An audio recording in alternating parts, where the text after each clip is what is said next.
Nilson! Grande, Nilson! E aí, Puta, Rogério? e Tá esse bom? fundo aí, cara? Que fundo é esse aí, Ah, cara? então, meu escritório. É igual o seu, não é? Olha lá, ó. Hã?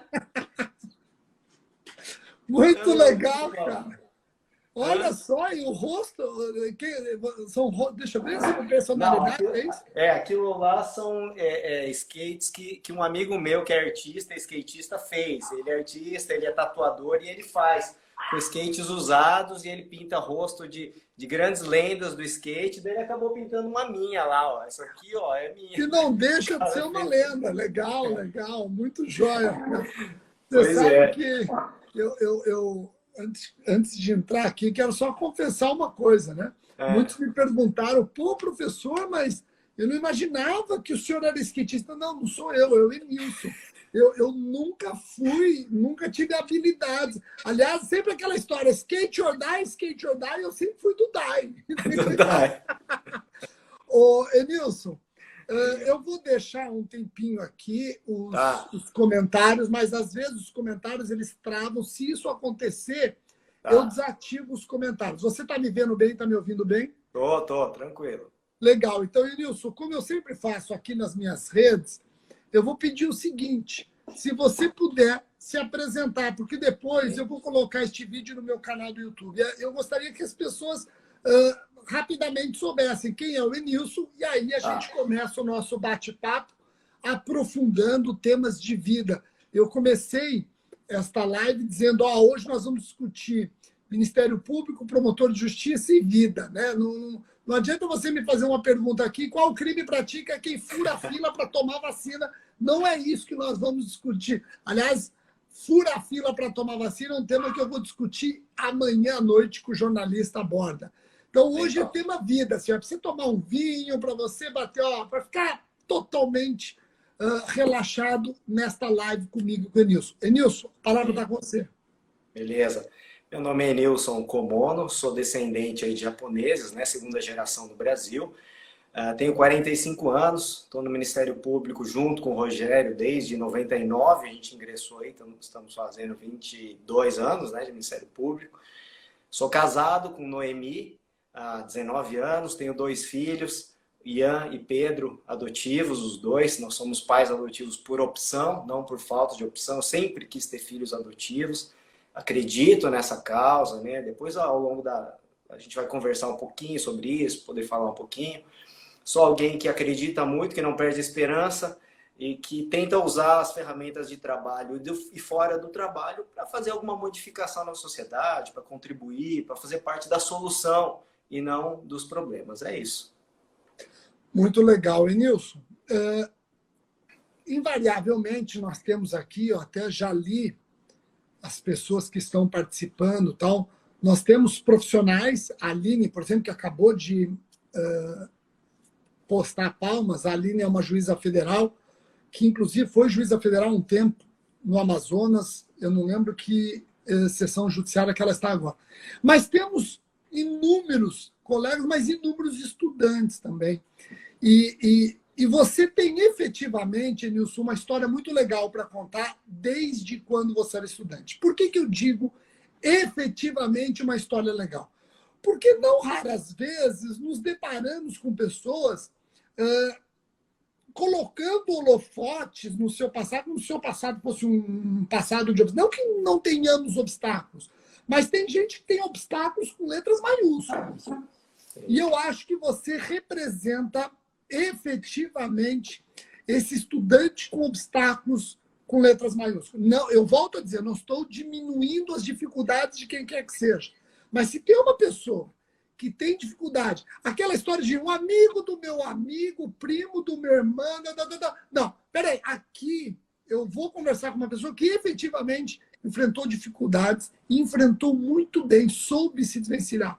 Então eu queria que você falasse um pouco como foi a sua vida como estudante, resolveu prestar concurso e efetivamente as dificuldades que você teve. Legal. O seu público, assim, tem muitos estudantes e é legal eu compartilhar isso com vocês, porque tem muito a ver com o que vocês estão vivendo. Uma grande parcela de quem te segue e assiste as suas palestras, as suas aulas. Eu venho de uma família muito humilde, estudei em escola pública desde sempre. Somos 4 filhos, 2 homens, 2 mulheres, e meus avós imigrantes que chegaram no Brasil com a roupa do corpo e tal, e aquela história, né?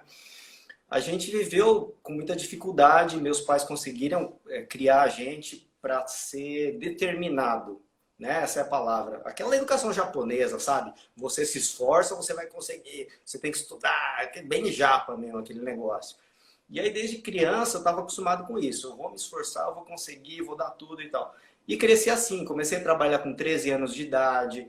Aqui não tinha loja de skate, eu montei uma loja de skate, peguei o dinheiro da poupança, fui para São Bernardo do Campo, comprei uns skates, anunciei no jornal, comecei a vender.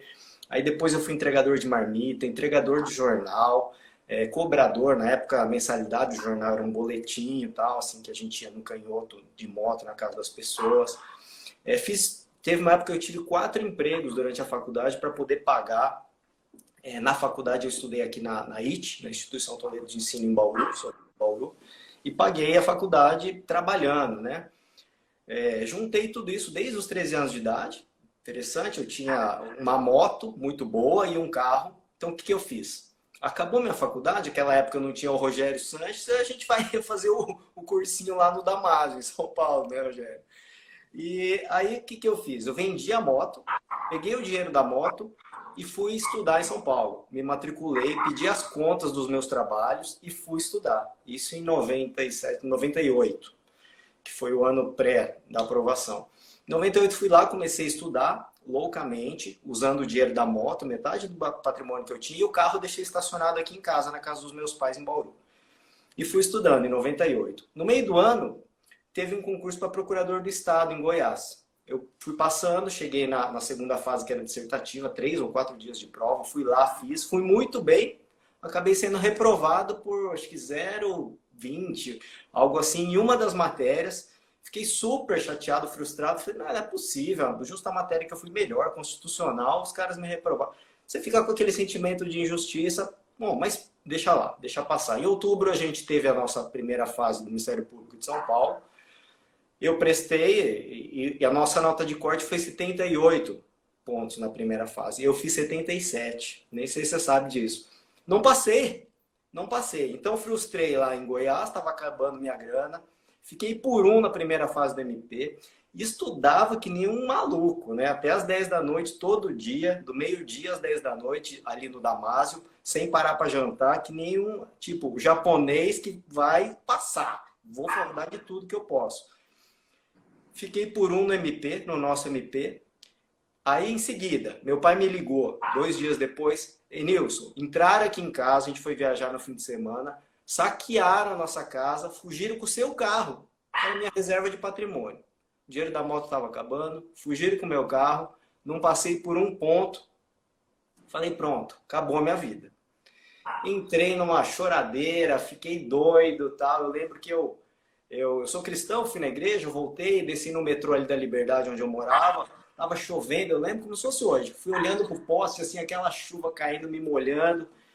E nesse momento aconteceu uma coisa comigo, assim, como se Deus falasse comigo. Ah, legal, você é esforçado, você estuda, não sei o que lá e tal, mas e aí? É só assim? Eu não faço nada? Qual que é? E aí eu entendi que uma coisa pessoal que aconteceu comigo, eu entendi que eu estava fazendo minha parte, mas que também Deus tinha uma parte naquilo e queria algo com a minha vida, além só de eu estudar, só de passar em concurso, etc. E aí eu cheguei lavado, literalmente, lá na República, renovado, e voltei a estudar aquela semana. Voltei a estudar normalmente, tranquilo, minha cabeça ficou no prumo. Sexta-feira daquela semana, você vai se lembrar, Anularam uma questão. Reformulou uma das questões do artigo 32 das Com a lei das contravenções. contravenções penais.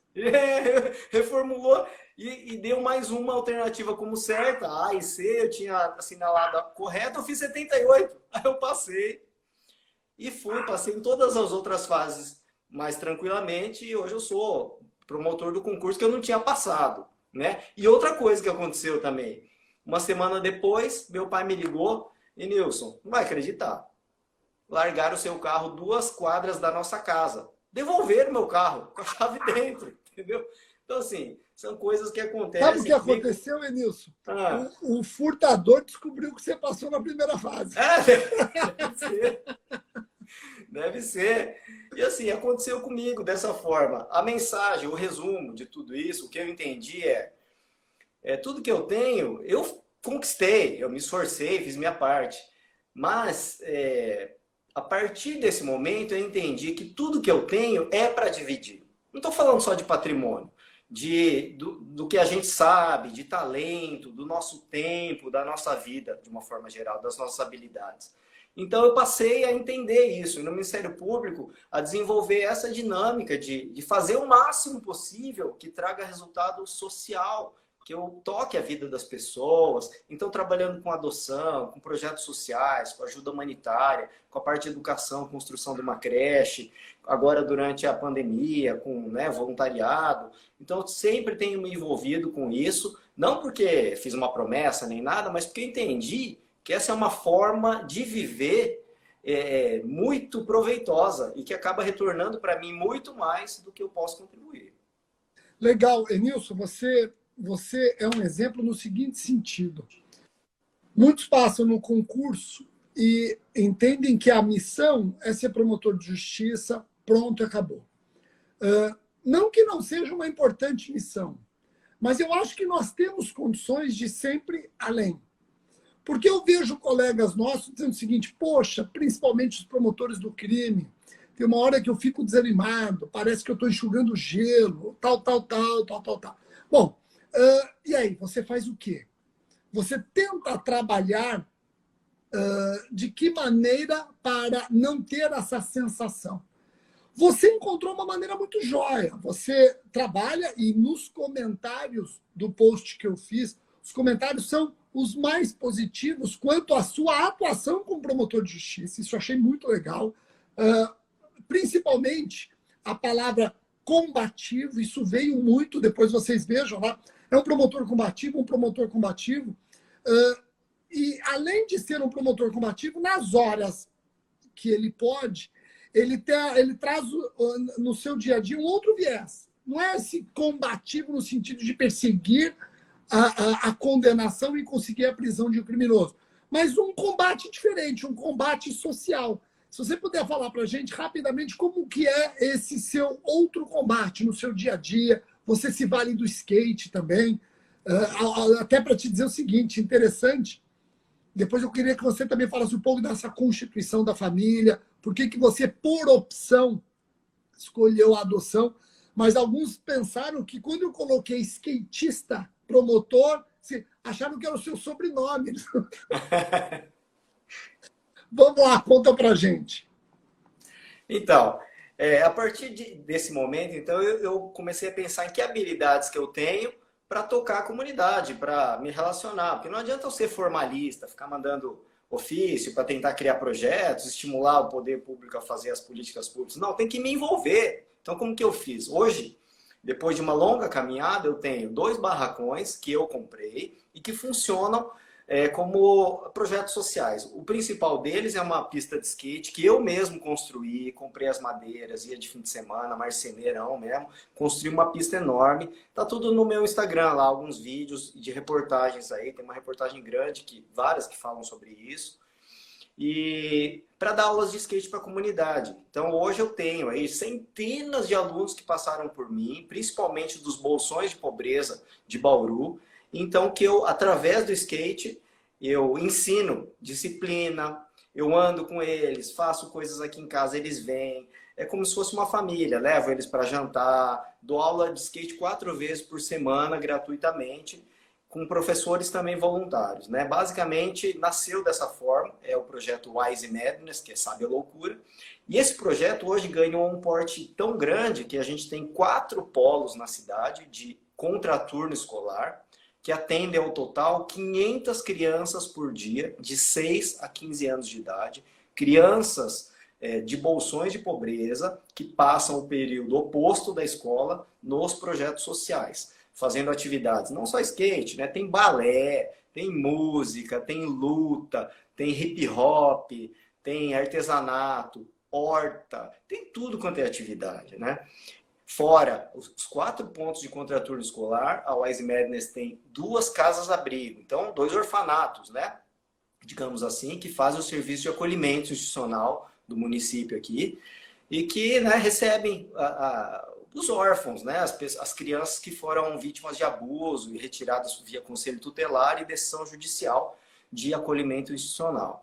Então a Wise Madness criou esse porte gigantesco, né? A gente tem um livro, depois eu vou falar um pouquinho, que eu até te passei. Nesse livro aqui a gente conta várias histórias a respeito da Wise Madness. Além disso, eu faço parte e ajudei a fundar uma entidade que se chama SOS Global. SOS Global visa prestar ajuda humanitária pós-catástrofe. Terremoto, deslizamento. Então, por exemplo, Brumadinho, a gente mandou equipe. Mariana, as barragens da Samarco. Eu fui lá com os voluntários ajudar no pós-deslizamento. Haiti, aquele grande terremoto, 250 mil mortos no Haiti em 2010, eu fui lá, tirei 30 dias de férias, o pessoal fala, você foi pro Haiti, você foi passear, né? Falei, fiquei 30 dias dormindo numa barraquinha, sem colchão, e ajudando a prestar ajuda humanitária, montando Você tirou férias para desfrutar de miséria. Né?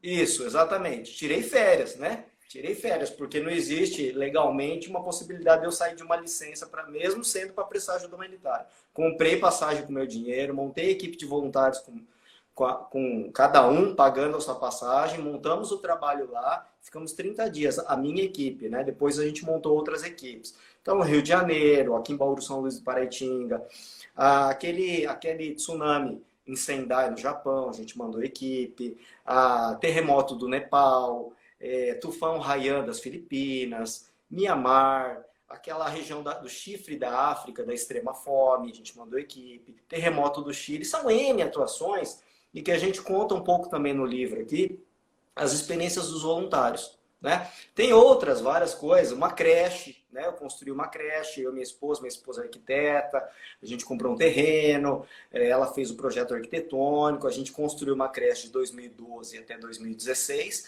inauguramos em 2017, hoje ela atende gratuitamente 94 crianças por dia, ensino infantil gratuito, de 2 a 5 anos de idade.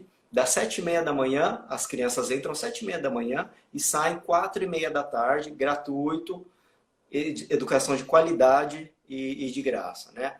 Então, esse se chama Creche Sementinhas. Lá no meu Instagram tem lá alguns vídeos explicando isso, como nasceram essas ideias. Então, na verdade, assim, qualquer coisa que aparece, você vira um para-raio de ações sociais, humanitárias, e vira uma referência, as pessoas vão, e se fizer tal coisa? E aí eu vou fomentando isso. Vamos então? Daí a gente cria um grupo e faz. Agora na época do corona, né? A gente escreveu um outro livro para documentar isso. Fiz uma campanha chamada Corona Vida. Então o que a gente fez? Distribuição de cestas básicas para todas as famílias de alta vulnerabilidade social aqui. Peguei os cadastros pelo CRAS, então famílias que eram já de alta vulnerabilidade e piorou a situação. Entregamos 8.500 cestas básicas que a gente conseguiu doação, montar e fazer essa logística de entrega. E eu soltei um vídeo que viralizou aqui na cidade, chamando costureiras para ajudarem a gente a fazer EPIs. As máscaras, né, que a gente produziu, e os aventais que estavam faltando. A gente conseguiu, em 24 horas, a gente fez um Google Forms, em 24 horas, a gente conseguiu 520 costureiras que se cadastraram. Tivemos que fechar o Google Forms e trabalhar com essas voluntárias.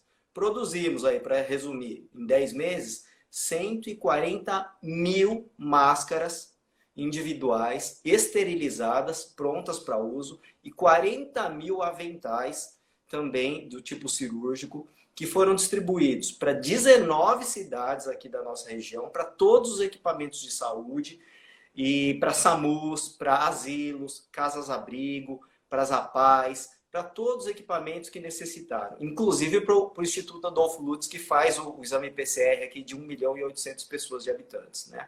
Então foi uma campanha de muito sucesso, também transformei num livrinho, em que os voluntários puderam escrever suas experiências de uma forma curta, para demonstrar que qualquer um pode fazer. Mesmo você achando, mas eu não sei fazer nada, tem uma máquina de costura aí, você se vira, você vai conseguir, entendeu? Hoje em dia, tem disposição? Você tem um carro? Você ajuda a entregar, então. Você, o que você pode fazer? Então, né, para as pessoas entenderem que não é assim, mas eu não tenho habilidade, mas eu não sei andar de skate. Não é essa a questão. A questão é, alguma coisa você pode contribuir. Até com dinheiro você pode doar, né? Não é tão importante, eu acredito. Eu acredito que o importante é o envolvimento das pessoas. Quando você se envolve naquilo, você entende o valor que aquilo tem e aquilo te faz muito maior. Pô, muito legal. Sabe, Enilson, tem muita gente aqui que me acompanha nas lives. Acho que é a primeira live que eu estou fazendo como simplesmente um espectador. Eu estou falando demais, desculpa aí. Muito pelo contrário. Eu quero que você fale mesmo, porque eu acho que você, fazendo aqui uma análise, né, quase que você não passa no concurso do MP por conta de uma questão. E vejam só o profissional que aquele concurso ia perder. E talvez até o Ministério Público fosse perder, porque você estava numa atuada prestando concursos em outras carreiras, em outros estados. Então, ainda bem que anularam aquela questão do artigo 32 da Lei das Contravenções. Ainda bem que você foi aprovado nesse concurso, inclusive no mesmo concurso que você ficou muito tempo como promotor de justiça substituto, eu lembro disso, né? Você mirava a Bauru mesmo, né, Nilson? Você queria fazer a sua carreira em Bauru. Você já namorava a sua esposa quando você passou no concurso? Sim, quando eu passei, sim. Ela sacrificou muito, porque eu só estudava. Eu lembro que ela ia no Damásio lá e falava, ó, 10 minutos, hein? Vamos tomar um café 10 minutos, depois tem que estudar. Então, ela colaborou muito, foi muito compreensiva nessa época de estudo, de entender que é uma fase difícil e que é necessário, né, esse sacrifício bem a mais de todo o tempo que a gente tem disponível, de saúde física, mental, emocional. E eu estou com ela desde antes de ser promotor, e constituindo família, sempre com esse ideal. E ela é muito assim, humanista como eu, me apoia. Só funcionam esses projetos todos porque ela concorda e ela está junto, né? Porque senão não seria possível. Quem sou eu para fazer tudo isso sozinho? O nome dela é Noemi, não é? Noemi. Ela está aqui, ó, ela já colocou que eu sofri. E aí eu lembro, e aí sabe que eu lembro a Simone também, né? Naquela época, né? Você e Noemi vão concordar comigo, não tinha WhatsApp. Eu, por exemplo, não tinha celular, não tinha videoconferência, não tinha nada, e eu praticamente namorava de sábado só. Eu não fiz cursinho, então eu acabei estudando muito na minha avó, já contei essa história aqui. Eu via a Simone de sábado e domingo, praticamente. E ela teve muita paciência, como a Noemi deve ter tido. E a questão dos filhos, você adotou, é um menino e uma menina? 2 meninos. 2 meninos, como é que eles chamam? Pedro e Ian. Pedro primeiro tem 7 anos e o Ian tem 5 anos. Na verdade, a gente fez o cadastro aqui, eu sempre fui muito convicto de ter filhos adotivos, ela nem tanto. E aí depois eu ajudava uma casa-abrigo lá em Duartina. Uma vez eu trouxe uma menininha para passar aqui o Natal, para a gente dar folga lá para os funcionários. Daí ela entendeu, ela se apaixonou pela... Ela falou, nossa, acho que ela diz assim... Aí eu entendi que é possível ser mãe de uma outra criança que não é biológica. Isso despertou, chama Vitória, essa menininha que a gente pegou e depois acabou sendo adotada até por um casal que a gente conhece. Aí a gente fez o cadastro, depois de 4 anos, porque é demorado, né? Chegou... Olha aqui, ó. Cadê? Esse aqui é o Pedro. Esse é o Pedro. Fala, Pedro. Oi. E esse é o Ian. Oi. Depois chegou o Pedro. Já andam de skate, não? Já andando de skate. A gente anda super bem. Super. Temos até uma rampa ali embaixo na quadra. Temos pista, temos tudo. Tem Ian anda também, Ian? Sim, eu até dobro, o meu irmão consegue dobrar da parcial. Né? Muito bom. Muito bom, que legal. Parabéns, queridos. Tá bom.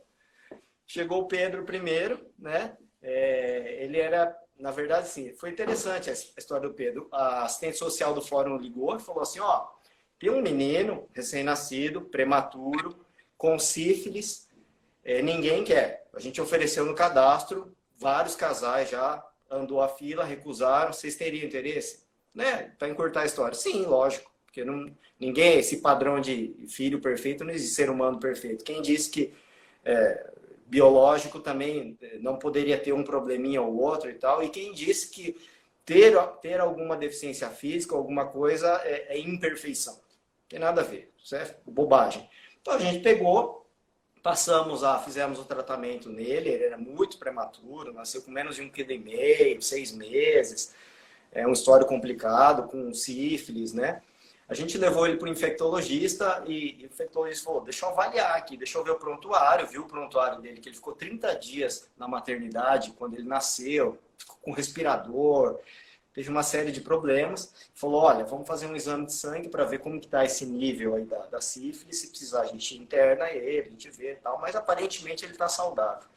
Fizemos o exame de sangue, o resultado foi não reagente para sífilis. Eu não entendo nada, pois o médico explicou, falou, olha, eu não esperava isso, não reagente é de quem nunca teve contato com a doença. O normal, que seria possível, seria negativo, mas o dele deu não reagente. Bom, então vai acompanhando. Na verdade, depois não teve consequência nenhuma e ele foi curado sem ser tratado, na verdade, né? A gente entende que a sífilis foi utilizada para que ele pudesse chegar em casa.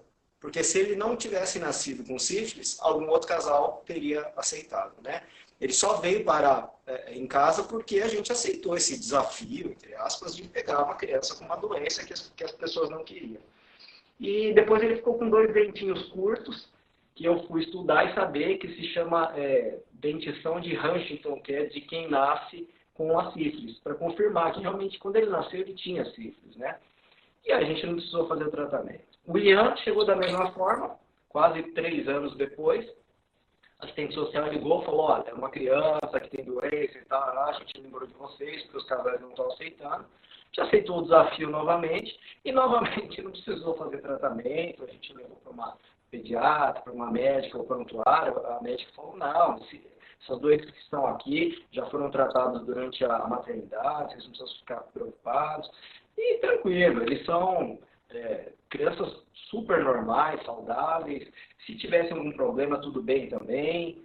E a gente é muito feliz, uma família plena, por conta deles estarem aqui, né? Não poderia ser melhor. Legal, legal, Inilson. Está travando só um pouquinho aqui, mas também isso se deve à quantidade de gente que está assistindo, mas deu uma travada. Eu estou travando para você, não, né? Não. Tá. Tá tudo bem. Ô, Enilson, e me diga uma coisa que muitos já perguntaram e eu não posso deixar de perguntar. E o skate, como que você usa isso até hoje? Até hoje eu ando de skate, eu tenho 2 pistas, uma dentro de um barracão e uma numa chácara. E a gente tem os horários das aulas. No começo da aula, eu junto todos os alunos, levo uma palavra sobre algum assunto, seja de cidadania, sobre comportamento, de respeito à paz, alguma coisa que tenha a ver com disciplina para a vida deles. E aí depois a gente divide em turmas e vai dando aula, ensina os alunos mais velhos a ajudar os mais novos. A gente vai trocando as peças de skate, quem tem mais vai dando para quem não tem. E assim a gente vai fazendo, né? Muitos alunos que passaram comigo, hoje fazem faculdade, alguns já são formados, outros a gente ajuda pagando aí meia bolsa para que eles possam completar um curso universitário. E a gente vai acompanhando, né? Temos duplas técnicas de assistente social e psicólogo que vão fazendo os acompanhamentos dessas famílias mais vulneráveis para ver os problemas de alcoolismo, violência doméstica, tentar fazer encaminhamento para os equipamentos do município, né? E a gente vai ajudando naquilo que é necessário, seja para estudar, seja para se alimentar, para comprar um skate. É uma ferramenta que me dá acesso, eles se abrem, porque eu sou skatista, naquela hora eu não sou o promotor, eu sou o skatista que está com eles, que está ensinando eles a andarem de skate, né? Porque eu gosto muito, até hoje eu ando de skate. Inclusive, quem está assistindo aqui é o Arthur Lemos. Meu patrão está assistindo aqui. Ele escreveu que você tem a mala do 007 do GAECO. Ah, grande Arthur. Aprendi muito com você, viu, Arthur? Muito, muito. Eu trabalhei Você no ficou GAECO. lá na capital com ele. Fiquei no primeiro, quando não existiam os GAECos regionais, né? A gente foi meio que os pioneiros, né? Uma turma super legal. E eu aprendi muito com eles lá. Eu era o substituto que era designado para o GAEC. Imagina isso, um desafio para mim. Acabei aprendendo muito lá na Marra com ele e com todos os outros colegas, Marcelo Mendroni, o Roberto Forte, que hoje está no tribunal, o Zé Carlos Duarte, todos os colegas que passaram por lá. Né? Um grande abraço, viu, Arthur? Obrigado por tudo. Enilson, antes de terminar, mostra os livros. Algumas pessoas pediram para você confirmar o Instagram, o endereço. Perguntaram dos livros, como faz para adquirir os livros, tem algum site, como é que é? Se você puder explicar. Sim. Olha, são 2 livros. Esse aqui a gente lançou em 2019, Histórias para Aquecer o Coração. Então são relatos curtos, todos com fotos. A história do Pedro e do Ian está aqui. A minha história de não passar e passar no concurso está aqui. Várias histórias de vários projetos que estão aqui. SOS Global, Projeto Emanuel, Abraço e Cegonha, que eu nem falei, que é da saúde pública, que a gente põe voluntários na rede hospitalar para acompanhar pacientes terminais. O Cegonha, que é tipo um Uber, a gente carrega as gestantes vulneráveis, quando elas têm alta, não tem como voltar para casa. Creche Sementinhas, né? Eu falei um pouco, a escolinha de skate e tal. Então, aqui são relatos sobre esses projetos. A gente organizou esse livro em 2019. Aqui, deste ano, né? Fizemos ano passado, 2020, Coronavida, no mesmo formato, um livro todo colorido, com relatos curtos de 2 ou 3 páginas, para explicar costureiras que estavam entrando em depressão, costureira que fazia quimioterapia, mas encontrou na costura voluntária uma forma de se restabelecer, de ocupar seu tempo, e vários relatos muito interessantes de profissionais de todas as áreas que se dedicaram ao voluntariado nessa época de pandemia e puderam ter uma vida saudável, encontrar algo positivo para fazer. Então, a gente documentou aqui.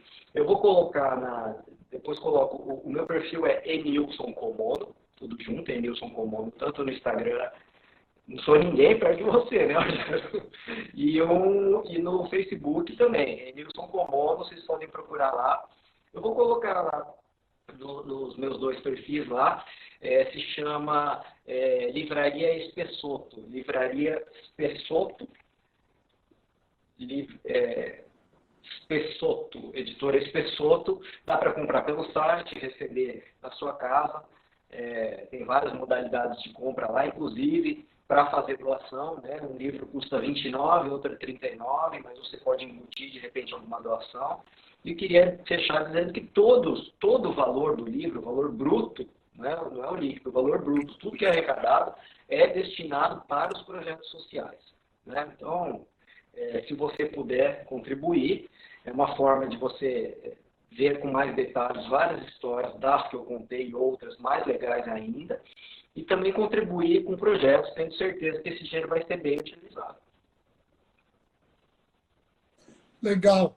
Enilson, muito obrigado, cara. Obrigado por você ter aceitado esta live. Acho que foi uma live bem diferente, tanto para mim quanto para aqueles que estão me acompanhando. Um abraço para sua esposa, Noemi, para os seus filhos lindos. E ainda bem que tem essa modernidade, porque eu não te vejo, acho que há muito tempo. A gente se fala por WhatsApp. É verdade, muito tempo, né? É verdade. Muito tempo. Cara, então eu quero te agradecer novamente, dizer que você pode contar comigo, estou absolutamente à sua disposição. Parabenizá-lo, já te parabenizei várias vezes, mas aqui publicamente, e dizer que nós precisamos cada vez mais de pessoas como você, como a Noemi. Tá joia, cara? As palavras finais estão contigo, manda ver aí. Meus pais, eles que me ensinaram e eu sou quem eu sou por conta dos meus pais. Eles faleceram em 2019, os dois, por conta de câncer, de complicações. Mas assim, o que eu guardo no coração, sempre guardei, o que eles me ensinaram, é que o que nos faz grandes não é diploma na parede, não é carro bonito, aparência física. O que nos faz grandes, sobretudo, é ter um coração voltado a Deus e voltado ao próximo. Obrigado. Obrigado, pessoal. Muito obrigado. A galera já está começando a te seguir e vamos conversando. Um abraço grande, Nilson. Valeu, gente. Bons estudos aí. Deus abençoe.